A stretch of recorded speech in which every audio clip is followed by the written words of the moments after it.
Cari amici del canale, in questo video parleremo di supercondensatori.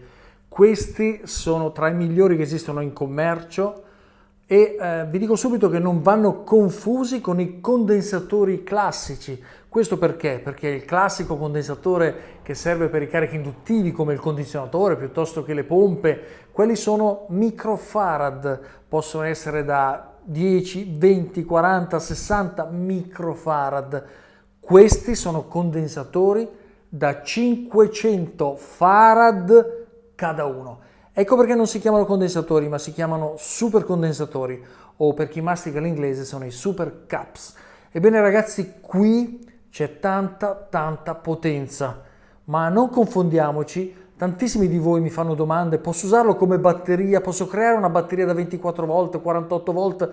Ebbene, in questo video ci saranno tanti dettagli perché questi non sono accumulatori. I super caps non sono batterie, non confondiamoci, e in questo video vedremo tanti dettagli. Buona visione.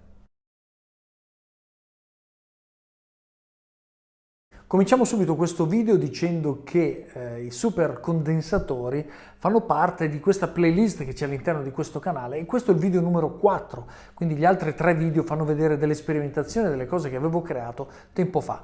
Questo a dimostrazione del fatto che le playlist di questo canale non finiscono mai, ci sono sempre degli implementi, delle migliorie, delle accortezze, prodotti nuovi e quindi ragazzi vi invito veramente ad analizzare bene le playlist di questo canale per vedere quale di queste si addice di più al vostro desiderio di produrre la propria corrente.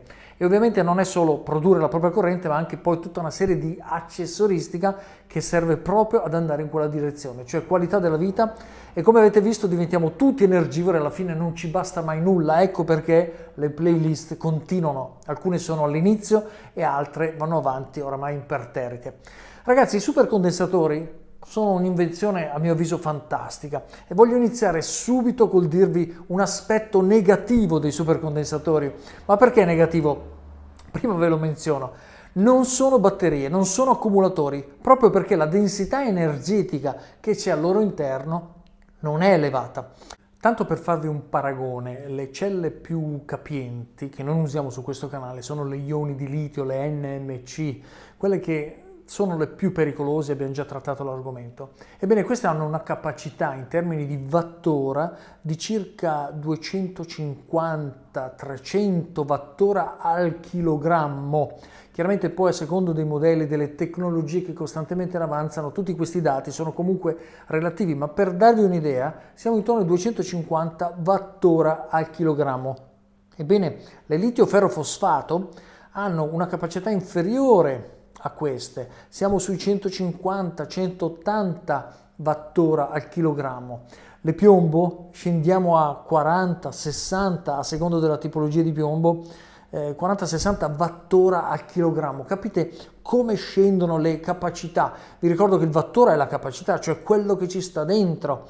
Ebbene, sui supercondensatori la capacità scende a circa 15-20 wattora, cioè meno della metà di una batteria al piombo.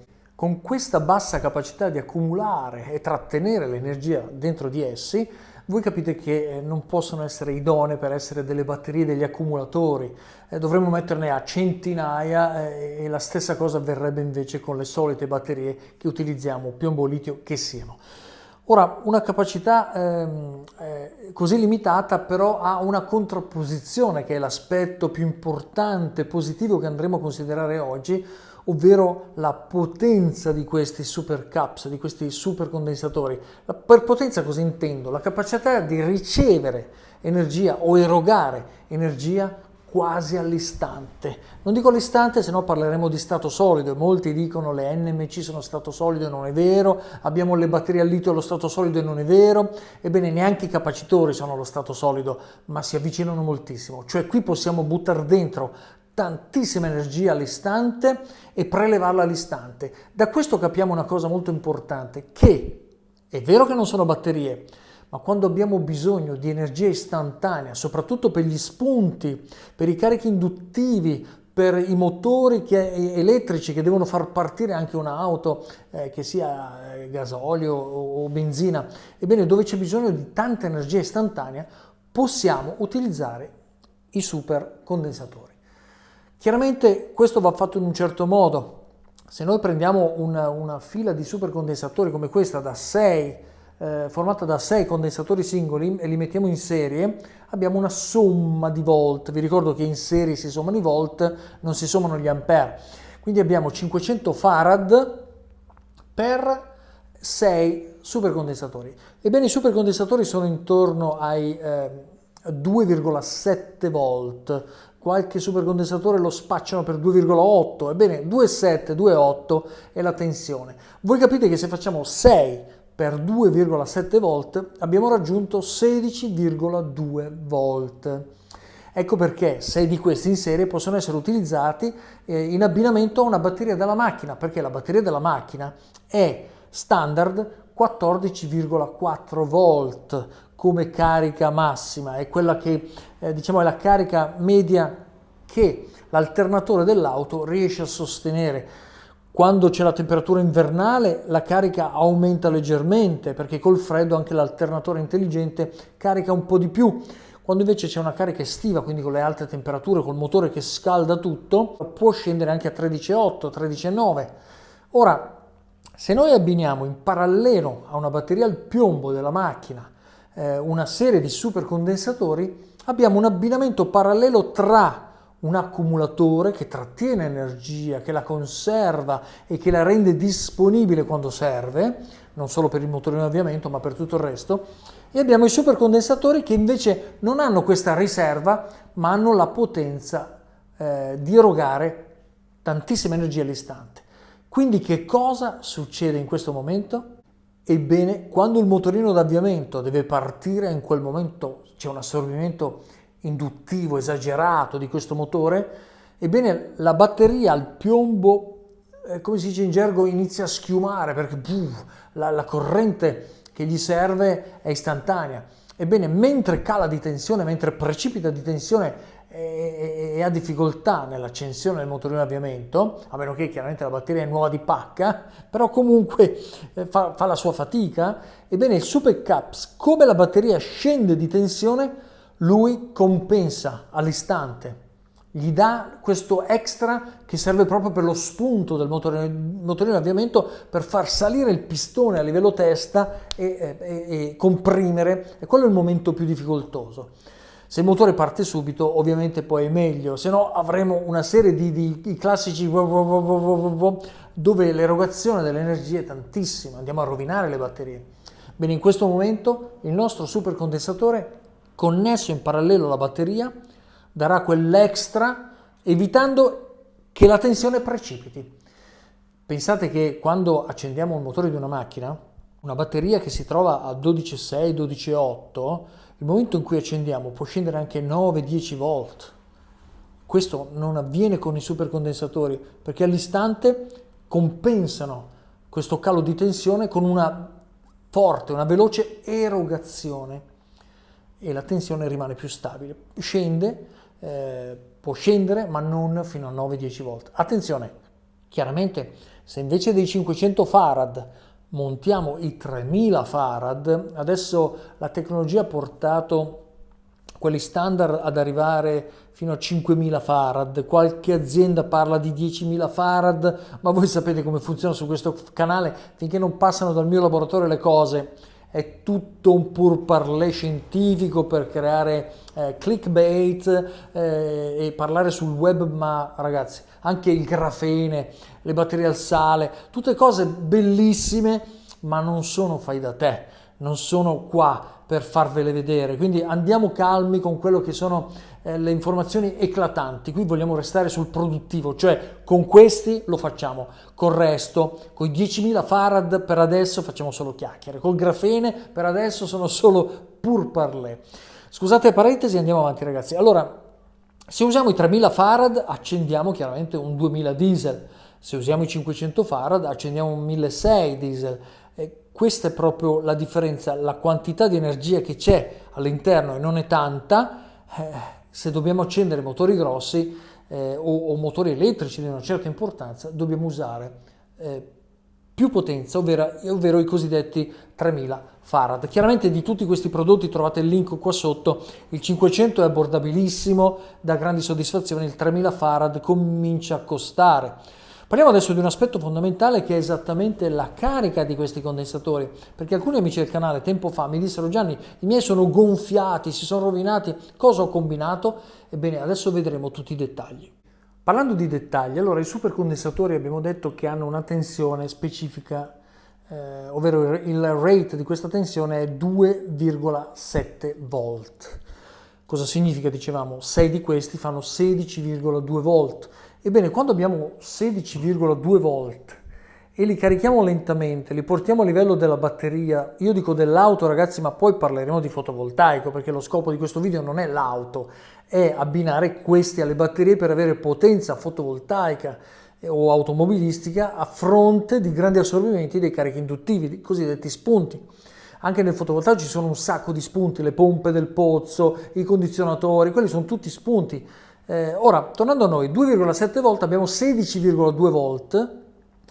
Ebbene, la batteria è 14,4, rimane all'interno di questo range. Perché alcuni amici del canale hanno rovinato i supercondensatori? Perché hanno usato dei caricabatterie che non sono stabilizzati, ecco il punto che volevo evidenziare. Questo, se diciamo 14,4, carica 14,4, scegliamo gli ampere lentamente, è inutile che andiamo a saturarli, e quando l'abbiamo caricata a 14,4 rimane lì.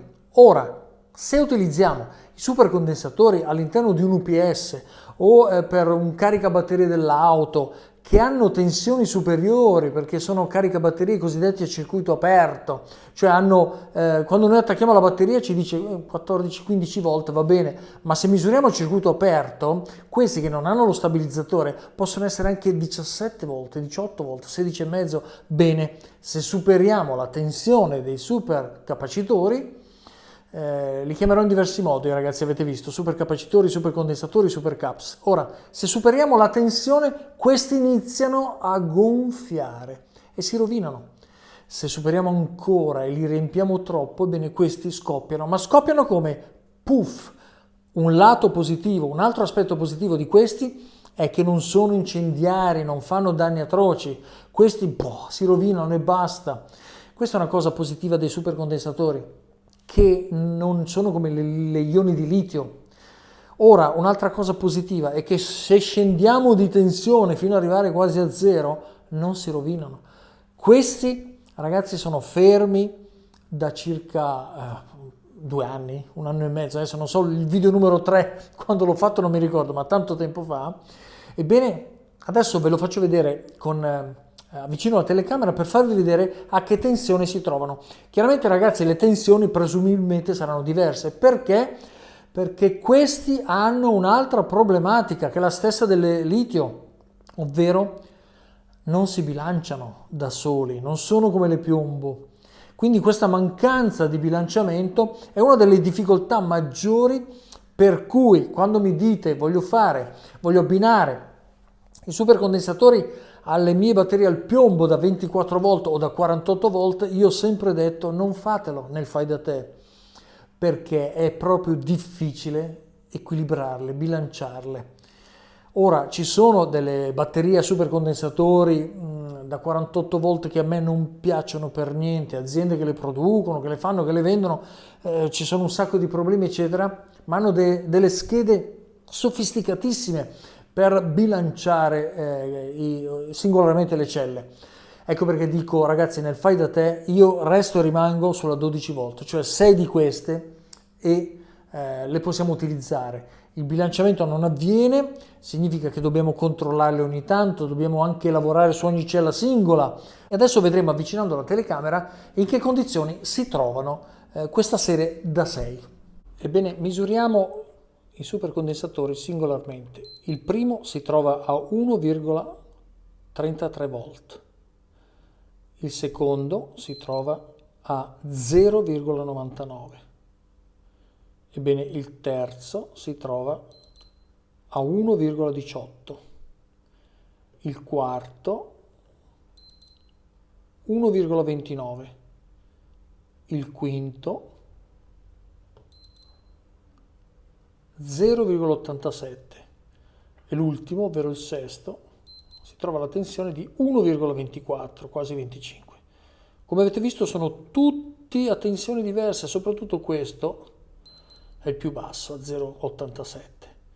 Non si sono rovinati, sono fermi da tantissimo tempo.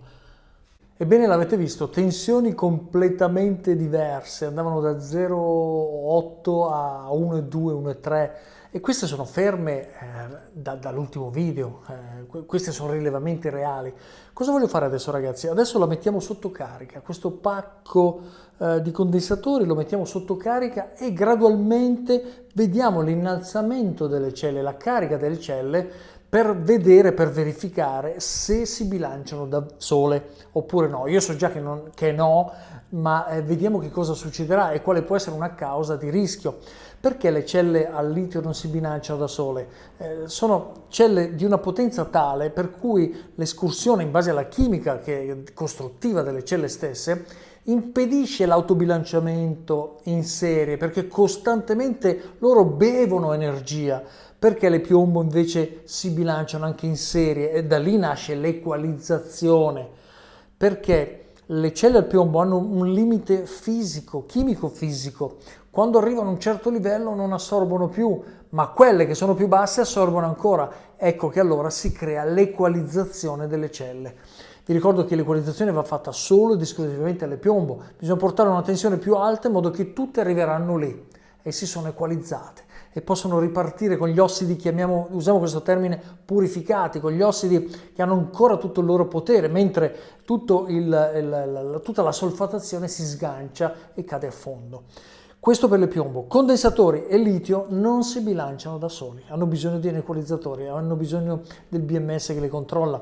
Qui c'è questa scheda che è una scheda di protezione, ma non è, come alcuni pensano, una scheda di equalizzazione. Vediamo comunque adesso, facendo la carica, il comportamento. Ovviamente io interromperò circa a 16 volt per evitare di fare lo stesso errore dell'amico del canale, cioè di andare a gonfiare una di queste oltre, mentre magari l'altra, una è 2,7 va oltre, l'altra magari è ancora a 2, 2,2. Andiamo avanti con questo test interessante di carica. Qui ho connesso le pinze polo positivo, negativo con i puntali del tester che sta segnando per tutta la serie 6,89 volt. Ci spostiamo qui dove ho connesso l'innesto proprio delle pinze e ho tarato, vedete che qua è ancora spento, ho tarato a 14,4 volt e ci sono 0 ampere, quindi off in uscita. Quando schiaccio qui parte. Ora vi posiziono questa così, in modo che possiamo vedere il comportamento generale. A questo punto io accendo e segna circa, voi sapete che tra volmetri c'è sempre una piccola differenza. A questo punto cominciamo a dare qualche ampere. Io vado avanti fino a 1, eccolo qua. Con 1 ampere comincia a salire la tensione perché stanno entrando 7 watt, vedete? Però così, secondo il concetto di carica lenta, andiamo a fare le cose in maniera graduale. Ad esempio, non guasta nulla se gli diamo 1 ampere o 2 in più, quindi passiamo da 1 a 3 ampere. Tensione in salita. E adesso voglio scrivere i volt iniziali di questo pacco batterie, ve li ricordate? Qui vediamo, è iniziata la salita, è iniziato l'assorbimento, i watt sono pochi, sono 30 watt, sono 3 ampere, però sono già arrivate a 10,30 volt, vedete, in pochi secondi. Il tempo di scrivere le tensioni sul foglio.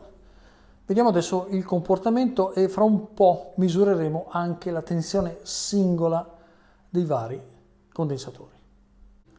Dopo pochi minuti, ragazzi, parliamo veramente di 5 minuti, è già arrivato a 14,4. L'energia che c'è dentro è veramente poca. Con 3 ampere è già sceso a 0,12, 10, 11. Adesso voglio vedere la tensione singola di ogni condensatore. Vediamo il primo.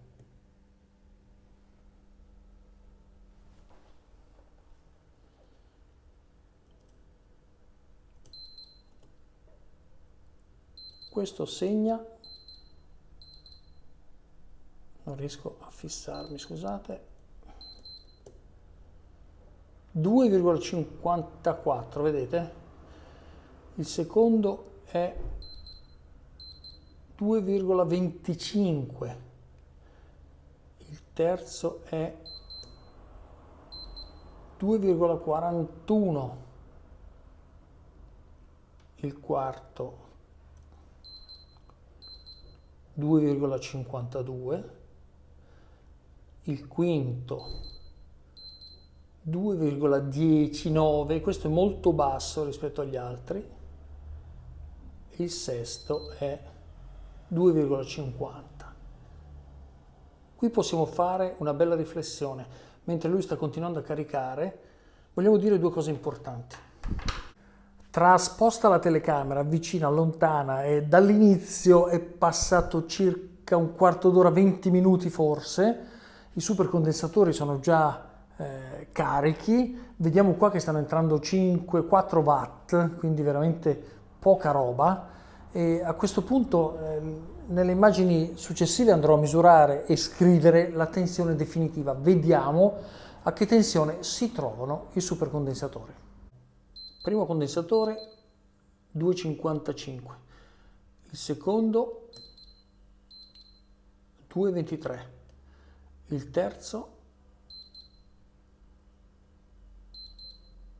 2,42, il quarto 2,53, il quinto 2,067, questo è molto basso, e l'ultimo 2,51.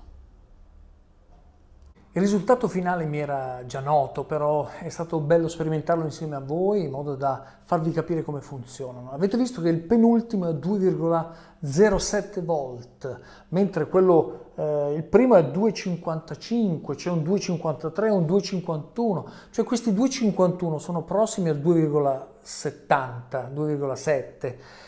Ma non vogliamo farli avvicinare lì perché poi diventa rischioso. Ecco che 6 condensatori per un massimo di 16,2, la batteria è a 14,4, riusciamo a gestire, anche perché accensione dopo accensione, scarica dopo scarica e quant'altro, questi in un certo qual modo, utilizzando di più quelli più carichi e un po' meno gli altri, ha un suo equilibrio e va quasi a bilanciarsi, però è una cosa molto pericolosa, nel senso che se andiamo invece a usare ad esempio 5 condensatori andiamo a rischiare, perché la tensione si avvicina troppo ai 14,4. Qualcuno di voi potrebbe dire: se ne uso 7 si usa il 6, proprio perché il 6 è quello che le case produttrici fanno e stabiliscono attraverso anche queste schede di protezione che fanno qualcosa, anche se non è, dico io, studiato in un certo modo. E questo per via della potenza dei condensatori, tutta questa energia che entra con prepotenza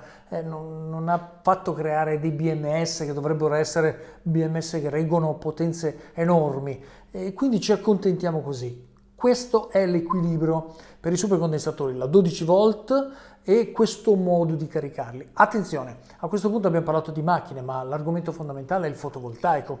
Io consiglio supercondensatori nel fotovoltaico per le batterie al piombo, perché hanno questa questione della schiumatura. Attenzione, abbiamo tante batterie al piombo nuove, di un certo livello, deep cycle, cioè quella a scarica profonda, potrebbe risultare anche superfluo. Invece abbiamo un impianto semplice, un camper, dove le batterie sono limitate e a fronte di spunti, a fronte di pompe, piano induzione, carichi pesanti, questi condensatori svolgono questa funzione.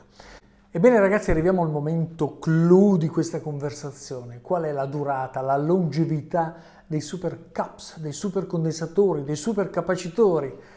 Ragazzi, mentre le lithium, che sono le più longeve, hanno circa 10.000 cicli, i supercondensatori hanno circa 1.000.000 di cicli. Ragazzi, 1.000.000 di cicli vuol dire che non si consumano mai. Se non sbagliamo con le tensioni, se non le sovraccarichiamo, queste celle di supercondensatori durano un'infinità, durano tantissimo. Attaccate al nostro impianto fotovoltaico, quando c'è uno spunto che parte, loro devono compensare, pam, per una frazione di secondo quella caduta di tensione che potrebbe esserci, soprattutto sulle piombo. Se mi chiedete per le litio possono andare bene, se volete attaccate, ma le litio hanno già una loro storia, una longevità, una vita per cui soffrono meno di tutti questi fattori, la schiumatura non ce l'hanno le litio, però attenzione, potete anche applicarle le litio. Io consiglio sempre e soltanto la 12 volt, perché se nel fai da te superiamo questa tensione creiamo problemi, tant'è vero che i produttori cinesi fanno queste schede di protezione con 6 super caps e va bene così. Non superiamo mai la tensione della batteria, perché con 6 siamo sempre sotto a 16,2 e a questo punto è circa un'oretta che sta caricando con 2, 3, 4 watt circa, si stanno stabilizzando, dopodiché li metterò in parallelo a qualcosa, vediamo, o la macchina. È una cosa importante, questi resistono a temperature molto alte, ai supercondensatori i 50-60 gradi non creano problemi.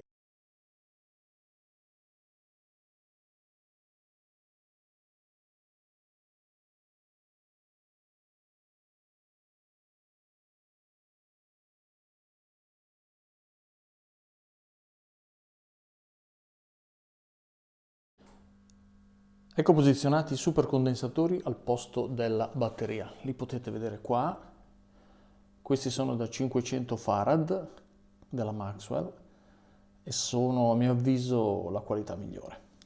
Sono stati caricati come se fossero una batteria normale, quindi vedete qui il voltmetro che segna 14,4 circa volt. Vediamo come si comporta e quante accensioni riesce a fare. Farò in diretta diverse accensioni, vediamo quante ne regge con spegnimento immediato. Partiamo con la prima.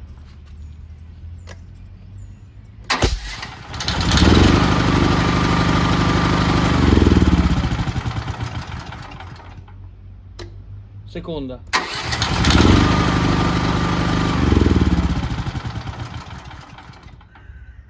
Terza.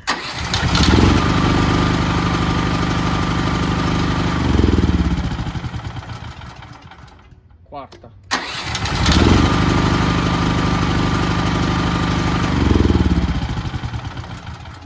Quinta.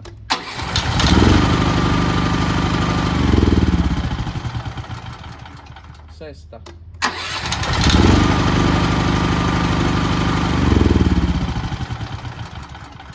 Settima.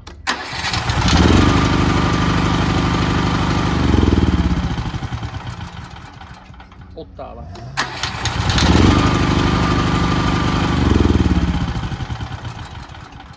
Nona.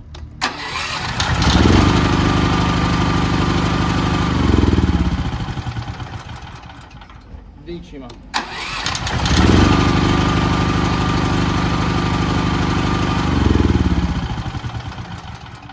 Undicesima.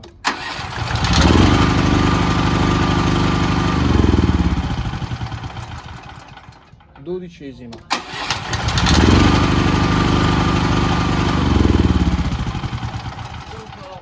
Ciao! Bene, vi siete presi anche i saluti dei miei vicini, ho interrotto il test perché ero qua fuori dove ho il laboratorio. Avete visto praticamente quante accensioni con i 500 farad? Ragazzi, è potenza pura. Però adesso verifichiamo a quanto sono scese le tensioni dei vari condensatori. Qui vediamo che la tensione è scesa a 8,84 volt, quindi è scesa tantissimo. E vediamo cosa succede in questo momento se io faccio un'altra accensione. Vediamo la caduta di tensione qua direttamente.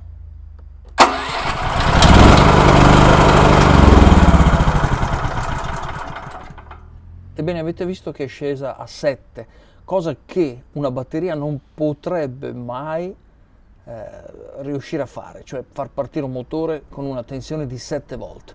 Ecco perché l'affiancamento dei supercondensatori alla batteria serve proprio a generare questa potenza. Rifacciamo un altro test, siamo già quasi a una quindicina, questo è il 13 se non ho sbagliato a contare.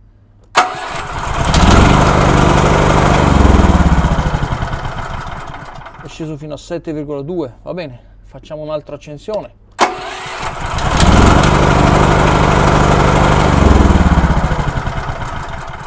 Qui avete visto addirittura che è scesa a 6,4 volt, ma continua ad accendere il motore. Facciamo l'ultima.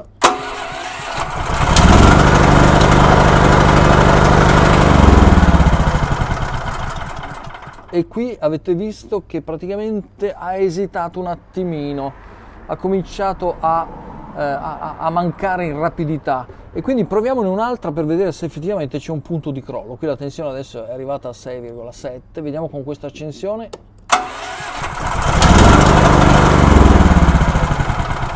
(5,8), voglio farne un'altra.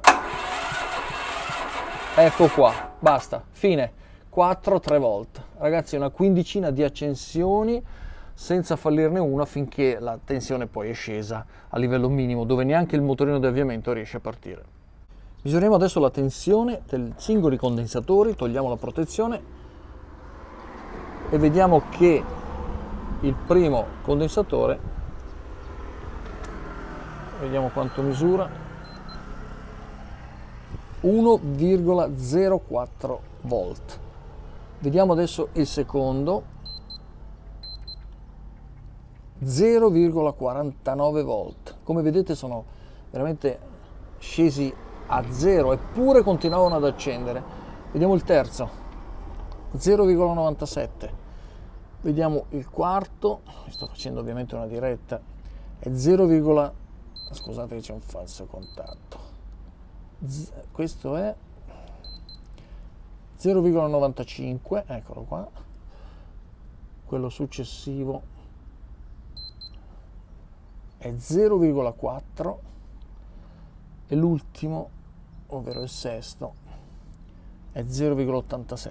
Vedete che la tensione è scesa veramente tantissimo, eppure con approssimativamente un volt di media, anche meno perché c'erano i 0,4, 0,5, riusciva a far partire questo motore.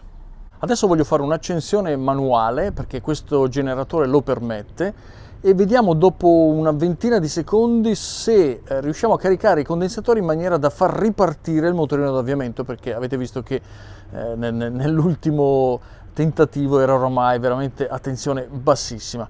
Ebbene, accendiamo il quadro e con la leva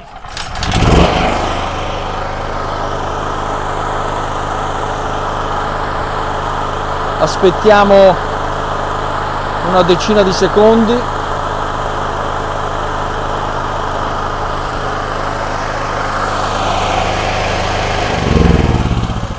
Ho spento e adesso, sempre in diretta, vediamo se si accende attraverso il quadro. No, non ce la fa, quindi dobbiamo caricarli con più tempo, ci vorrà presumo 5, 6, 10 minuti, in modo da portare la tensione a un livello ideale per far partire il relè di accensione. Eccoci qua, dopo circa 5 minuti di accensione, vediamo se parte adesso con una minima carica dei supercondensatori. Bene, con difficoltà, ma è partito. Ci ha fatto vedere come poca energia serve ai supercondensatori per essere scaricata immediatamente sul motorino d'avviamento. Le considerazioni che possiamo fare sono veramente tante. Torniamo in laboratorio perché analizziamo quanto è successo. Ebbene, le considerazioni in chiusura di questo video che potremmo fare sono veramente tante. Difatti questa playlist non finisce qua, ma ci saranno altre sperimentazioni anche sulle auto. Quello che possiamo dire è questo, che l'oscillazione delle tensioni fra i singoli condensatori ci fa capire che il livello di stabilità, come nel caso delle batterie, soprattutto il piombo, dove c'è un equilibrio delle celle, qui abbiamo visto celle molto scariche a 0,4, 0,5 volt e altre a 1,20, 1,30. Ebbene, questa differenza può essere un problema soprattutto quando le carichiamo eccessivamente, che possono rovinarsi i condensatori singolarmente. Quindi nel caso di questa sperimentazione io ho deciso personalmente, ma vedete voi che cosa è meglio nei vostri esperimenti, anche se seguite proprio la linea degli esperimenti, io ho deciso di togliere la batteria, perché ragazzi una batteria da 12, 14, 18 ampere non durava 6 mesi. Dovevi sempre accendere, dovevi mettere il mantenitore. Ebbene, questa manutenzione continua solo di piombo, soprattutto per i generatori, è fastidiosa. Allora ho deciso di lasciare questi condensatori e vediamo come si comporteranno nel tempo. Intanto adesso sono scarichi, possono rimanere così, gli darò una carica giusto per poterlo utilizzare per qualche altra sperimentazione, ma il bello dei Super Caps è proprio questo, cioè che non hanno bisogno di desolfatatori, equalizzazione e quant'altro. Quello che manca è la bilanciatura e allo stato attuale bilanciatori o BMS per questi condensatori così potenti che io sappia non sono ancora stati prodotti. Ma ragazzi, se già sapete che qualche produttore si è avventurato in questa direzione, fatemelo sapere nei commenti, ovviamente, e faremo una divulgazione anche in tal senso. Abbiamo capito che quindi i supercondensatori non sono batterie, non sono accumulatori, ma servono tantissimo per la spinta, hanno una longevità che è incredibile se sono trattati bene. Ecco perché dico di caricarli a 14,4 su 6 supercondensatori, perché è una tensione per loro intermedia, mentre per la macchina è quella che è la standard, 14,4, 6, 7 d'inverno e 13,8, 7, anche 5 se abbiamo un caldo torrido come quello di quest'anno. In questo range rimangono veramente protetti. L'utilizzo che adesso ne farò, accendi spegni, di questo generatore farà sì che ci sia un test che verrà presentato anche nei prossimi video di questa playlist e ragazzi e andiamo avanti così. Tutti i test, tutte condizioni dove si può ottimizzare, si può produrre corrente. Qual è la cosa positiva, l'ho già detto, di questi supercondensatori è che non usando la batteria non abbiamo più manutenzione e batterie da buttare perché durano veramente poco. Chiaramente abbinati a una batteria hanno una funzione sicuramente superiore. Ecco perché se li usate nel fotovoltaico 12 volt, mi raccomando non 24-48 perché diventa veramente ingestibile, sulla 12 volt posizionati in parallelo daranno quegli spunti e poi istantaneamente saranno regolati in tensione dalle batterie. Ragazzi, è tutto per questo video, se vi è piaciuto iscrivetevi a questo canale e andiamo avanti in questa direzione. Buona giornata.